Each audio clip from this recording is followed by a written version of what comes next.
फेसबुकमा प्रोफाइल ठिक कि पेज ठिक, यो बारेमा आज मैले जाने कुराहरू, मेरो अनुभवहरू मैले प्रस्तुत गर्न गइरहेको छु।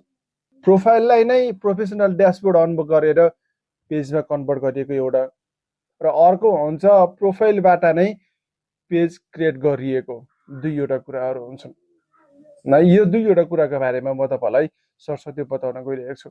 छोटो समयको लागि हो भने प्रोफाइल बेस्ट, तर लामो समयसम्म फेसबुकमा काम गरेर पैसा कमाउन चाहनुहुन्छ भने चाहिँ पेज क्रिएट गरेको अत्यन्तै उपयुक्त।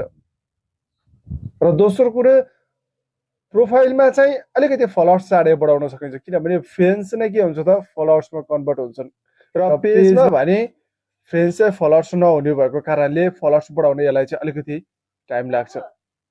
र अर्को कुरा भनेको तपाईँको प्रोफाइलमा चाहिँ फेसबुकको बुस्ट सिस्टम अलिकति कम हुन्छ है, तर पेजमा भने फेसबुकको एल्गोरिदम सिस्टमले हामीले हालेको भिडियो पोस्टहरू चाहिँ एकदम धेरै गरिकन बुस्ट गरिदिन्छ र त्यसलाई भ्युज ल्याउने सम्भावना धेरै ज्यादा हुन्छ। प्रोफाइलमा चाहिँ एकजना मात्रै एडमिन भएर काम गर्न मिल्छ भने पेजमा चाहिँ धेरैजना एडमिन भएर काम गर्न मिल्छ। यसको फाइदा र बेफाइदाहरू यिनीहरू नै छन् है साथीहरू। यो चाहिँ धेरै कुराहरू छन् यसमा, जुन कुराहरू चाहिँ तपाईँहरूलाई म बिस्तारै बिस्तारै बताउँदै जानेछु।